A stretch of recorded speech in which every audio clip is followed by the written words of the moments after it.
Natutulog ka pa, pinagsasabihan kita, huwag kang pipikit. Guys, ayan nga po pala, pinagagalitan nga pala ni Sheena si Shanika. Uy, alam mo, lawak-lawak ng pwesto mo. Pagka ganyan lang, nilalayasan mo ko. Alam mo, ganda-ganda mo. Maganda ka ba? Ihiin ka Yung higa naman. niya talaga, hindi siya Alam gumagalaw. mo, wala ka pang galaw-galaw dyan, tapos mas malawak pa yung unan mo kaysa sa unan ko. Ano? Pag yung ganyan lang higaan mo, nilalayasan mo ko dito. Pag gusto kita katabi, Wala siyang pati. wala kang pakialam sa akin. Ngayon, ayaw kitang katabi. Ang ganda pa ng higa mo. Alam, natutulog pa siya, oh. Natutulog ka pa, pinagsasabihan kita, huwag kang pipikit. Nagmamadita ka. Ano? Ano?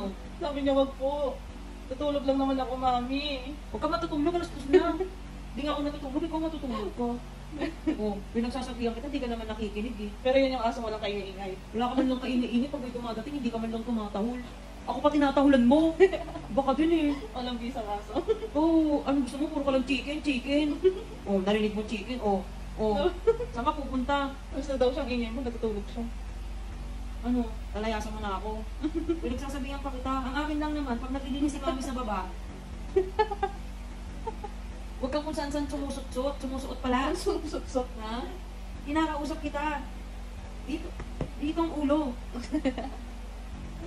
Sige na, ang kulit niyang dalawa. Yun lang, Tama na. guys.